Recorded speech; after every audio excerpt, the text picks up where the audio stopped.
Step-siblings who actually hooked up. How did it happen? I was fresh out of a breakup and fueled by questionable life choices. I decided to try a dating app. That's where I met Jake. Jake had this magnetic confidence, the kind that made you forget about the snowstorm raging outside or the fact that you were trying too hard to act aloof. Our first date was a disaster in every way except the ways that mattered. I slipped on ice twice, my makeup was ruined, and I couldn't stop apologizing. But he didn't seem to care. By the end of the night, we were laughing like old friends. What started as a simple date quickly escalated into a no-strings-attached situation. We clicked in a way that felt easy, and neither of us was looking for anything serious. For a few months, we were just two people having fun and ignoring the looming reality that these things rarely end neatly. Eventually, we both moved on. It wasn't dramatic, no fights, no tears, just a mutual decision to part ways. Fast forward 2 years, my mom had been dating someone new for a while, and when she announced her engagement, I was genuinely happy for her. Tom seemed like a nice guy, and I was relieved she'd found someone who treated her well. I didn't know much about his family, though, and I didn't think to ask. Why would I? Then came the engagement party. I was mingling,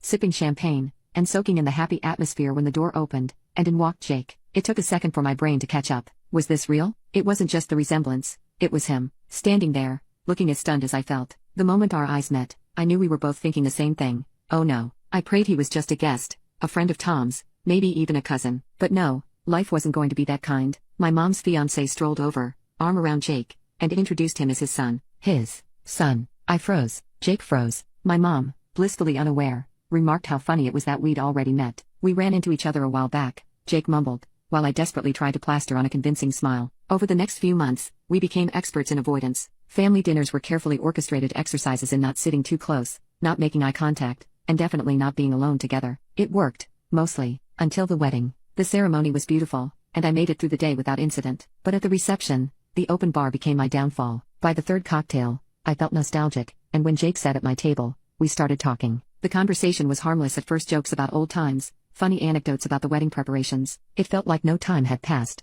After a while, we stepped outside to escape the noise. The air was cool, and the stars were out, and suddenly, the absurdity of the situation hit us both. We laughed until tears streamed down our faces, and in that moment, it felt like we were the only two people in the world who understood how ridiculous it all was. And then we kissed. I'd like to say I didn't see it coming, but that would be a lie. One thing led to another, and before I knew it, we were back in the hotel room. The next morning hit like a truck. Reality set in, and we both knew we'd crossed a line we couldn't uncross. We agreed it was a mistake, a terrible lapse in judgment, and vowed never to speak of it again. Every family gathering is a minefield of awkward glances and forced smiles. My mom loves to comment on how close Jake and I have become, and Tom thinks it's great that we bonded so quickly. Meanwhile, Jake and I are doing our best to act like nothing ever happened, which is about as convincing as a kid caught with their hand in the cookie jar. The moral of the story? Always ask your parents about their significant other's family before swiping right. While bad first dates are awkward, nothing beats the cringe of trying to dodge your ex at Thanksgiving, especially when he's sitting across the table and carving the turkey.